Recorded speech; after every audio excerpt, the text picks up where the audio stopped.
Some are calling it a win-win for taxpayers. KCK's police chief has repaired a lake house owned by Wyandotte County taxpayers in exchange for a place to live. Tonight, 41 Action News investigator Andy Alcock looks into who signed off on this agreement and why.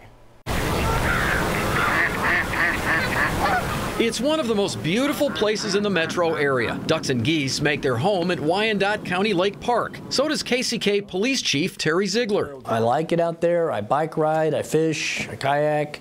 I mean, it's a relaxing place to be with all the stresses and headaches that I deal with. Late last year, Zeigler and County Administrator Doug Bach reached a deal for the chief to live at a lake house owned by Wyandotte County. In exchange, Zeigler would fix it up at his expense. We have now a good asset that's back in our inventory that we didn't have money to put into it. The 41 Action News investigators obtained this 2-year lease agreement between the unified government and Zeigler.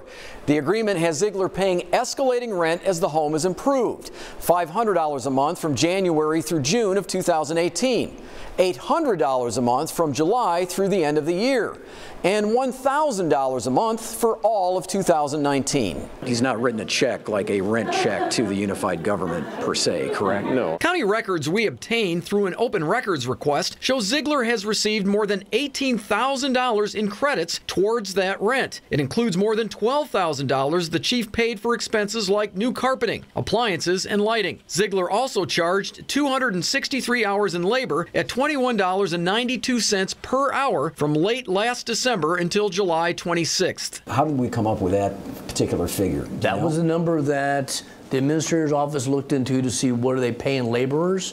UG records show Zeigler not only charged labor for himself, but also for his mom. The notation for December 29, 2017 says, "Mom and me, 10 hours each, for a total of 20 hours for cleaning, another 4 hours each the next day." Zeigler charged labor for 2 people 10 times. 5 times he doesn't note who helped him. The other 5 times it was his mom. How old a lady are we talking about here? Well, I'm not going to talk about my mom's age. I mean, women don't like their age talked about. What about his mother charging labor costs? Was that part of the agreement? Any expenses that were directly related to improvements that were done out there were agreed to. In addition to expenses and labor, Zeigler was also credited with over $670 in mileage costs for driving to the hardware store for supplies. Zeigler does have a UG-supplied vehicle, but he says he didn't use it. When I'm going down to the hardware store, I'm using my truck. I have a personal vehicle, too, that I drive. Both Bach and Zeigler say the chief moved into the home January 1st. However, Zeigler didn't sign the lease with the UG until nearly 8 months later on August 24th. We verbally had worked through it, and then we had drafted it up, and I just don't think we had finalized it until then.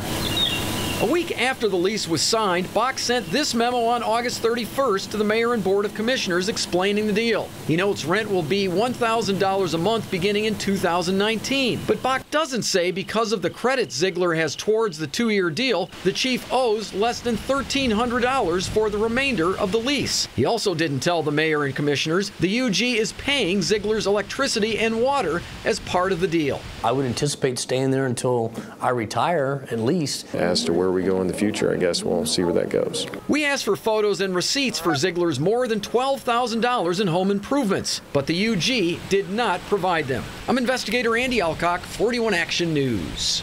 We also reached out to the mayor and commissioners for comment and also asked Chief Zeigler to provide us with any pictures of the improvements he made to the home or give us a tour.